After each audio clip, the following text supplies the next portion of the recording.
durante alguns anos não, de um ano para cá, eu tenho recebido algumas pessoas, inclusive é o tema desse episódio do nosso podcast, pessoas que estão sofrendo, sempre sofreram com ansiedade, mas por conta da pandemia que nós estamos vivendo ainda, me corrija, tá? Eu ouvi de alguns psicólogos, eles falaram que por conta da pandemia esse fenômeno ia aumentar muito, né? E a gente queria abordar um pouco sobre o que é ansiedade, como surge a ansiedade, por mais que eu não vou falar que eu entendo, porque eu não sou um psicólogo, mas eu sei que é algo muito amplo, é uma coisa muito, sabe? Mas eu acho que seria legal a gente dar um panorama e a gente vai desenvolvendo essa conversa. Iniciando pelo que seria, no O caso. que seria ansiedade? Por que surge isso? Porque às vezes as pessoas acham, será que eu tô doente, cara? Sabe? E depois a gente vai até falar sobre ansiedade, um pouco de fé, pra gente tirar esse pensamento das pessoas, achar que é tudo demônio, tem que beber óleo ungido, né? Então, a gente vai... Deu até um negócio no coração. Mas eu derramei aí meio litro de mirra em cada copo aí vocês estão tomando aí, tá? Direto de Israel. Direto de Israel. Mas o que seria essa é uma doença? O que é a ansiedade em si? Então vamos lá. Primeiro de tudo, né? Vamos para o significado da palavra. A ansiedade, propriamente dita, não é ruim. Ela faz parte do nosso ser. Entendeu? Então, por exemplo, ela começa com os excessos. O ruim foi como eu falei para você. A ansiedade tem o nome do sintoma. Então, quando você fala assim, eu estou com ansiedade, a pessoa fala assim, ai meu Deus, estou mal, né? E aí você vê a ansiedade e aí a divulgação desse nome acabou ficando de uma forma meio pejorativa como ruim. Sim. É igual o medo, né? São coisas que se assemelham. E aí eu vou explicar depois eu amarro tudo, ok? Sim. Então vamos lá. A ansiedade, ela é um dispositivo de proteção e também evolutivo.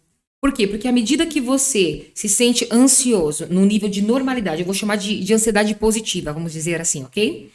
Num nível assim que te mobiliza, como eu falei, a gente estava aqui ansioso para começar, então mexe, arruma, aquela ansiedade que te faz produzir.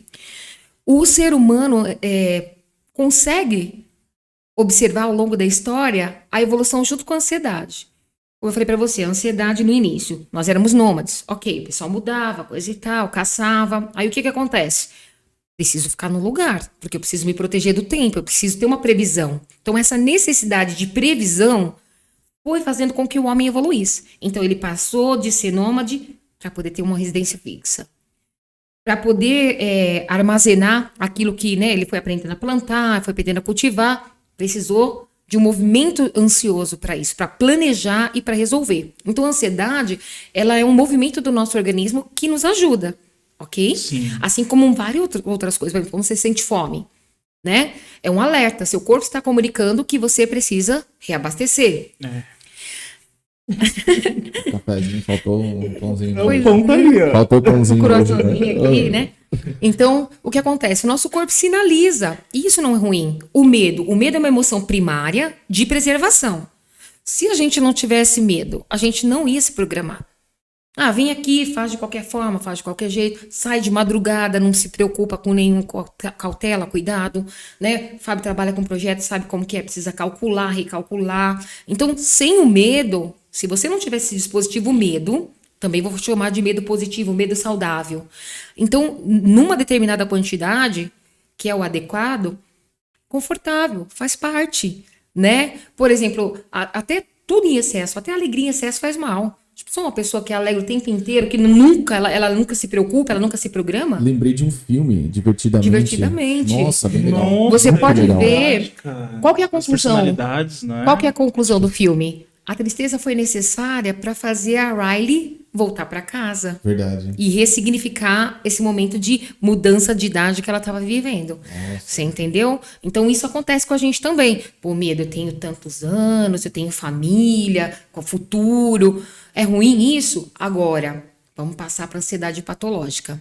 Se você acorda, porque a realidade de um ansioso é muito complicada. Você não freia os pensamentos. A gente tem um dispositivo, né, aqui dentro da cabecinha, né, lá no hipotálamo, tem o controle, né? A gente não tem esse filtro. Quando a pessoa sofre da ansiedade negativa, né, que é a patológica, ela fica meio segura no freio. Na verdade, desculpa, solta nesse freio. Então, o pensamento ele é recorrente, constante e intenso. Então, a pessoa está sempre preocupada com a possibilidade de. Então, já não é uma ansiedade que te faz agir, às vezes não te deixa agir. Porque você começa a ficar com medo de estar com as pessoas, com medo de que tudo dá errado, porque os pensamentos negativos começam a sobressair. Então, né? de alguma maneira, vai contra a personalidade que seria ser, é isso? Então, e na verdade não é nem contra, porque às vezes o ambiente, você falou como que surge, né? Isso. No caso, tem gente que já tem a questão da epigenética, né? Já vem. Então você tem um pai ansioso, uma mãe ansiosa, sem uma possibilidade de ser ansioso. Até porque, gente, a genética, ela conta, mas o ambiente conta muito também. Então, se você tem um pai ansioso, uma mãe ansiosa, uma vida ansiosa, como é que vai ser esse indivíduo? Ansioso. Entendeu? Por conta dos comportamentos. Então, às vezes as pessoas falam assim, ai, nossa, do nada, o paciente chega pra mim, ai, olha, do nada comecei assim. Aí eu falo, ele vai saber daqui a pouco que não é do nada, entendeu? Mas aí, então, uma crise de ansiedade, ela se desenvolve somente comportamental ou tem algum problema fisiológico e pode ocasionar uma ansiedade? Tem um problema todo, cognitivo, fisiológico, emocional, mental. Uma crise de ansiedade que gera em torno de 15 minutos aí, é uma disfunção corporal, é um vulcão em erupção, né? Porque o teu cérebro entende que você está no movimento de luta ou fuga, o cérebro entende. Então ele começa a fazer todo um movimento de defesa desse corpo. Então fica com a boca seca, porque ele pega todo o líquido do teu corpo, condensa, né? Ele tira. Até o cabelo parece que arrepia. Por quê? Porque os poros se fecham. Você começa a liberar cortisol no organismo, produz açúcar sem necessidade. Você tem um aumento de glóbulos brancos e vermelhos em torno de 400%. Você tem tremores, a pele parece que fica gelada, a mão parece que sua frio. Então você tem esses movimentos físicos e tem os emocionais. Tá todo mundo me olhando. O que vão pensar sobre mim? Tô com medo, vou morrer. Aí é a síndrome do pânico, né? Que tá dentro da ansiedade. Ela é como se fosse assim, um estado um pouco mais intenso, né, da ansiedade, quando a pessoa desenvolve a síndrome do pânico e tal. Então, assim, é um movimento que é no corpo inteiro. Entendi. Emocionalmente, fisicamente, os músculos se contraem. Então, depois que a pessoa tem a crise, ela pode ter um cansaço muito grande, porque é como se ela tivesse corrido uma maratona. Então, e existem vários níveis, né? Cada pessoa tem um movimento diferente. Mas, por exemplo, o TAG, que é a transtorno de ansiedade generalizada, a pessoa sente quase tudo ao mesmo tempo. Então é muito, muito difícil lidar com isso, né? Bastante difícil. Nossa, tá muito sério isso, né? Nossa. Ela tava falando, eu já tava começando a sentir as coisas. Meu Deus do céu. Calma, vamos lá, respira. Eu me dei assim na boca. O estado da boca tá seca.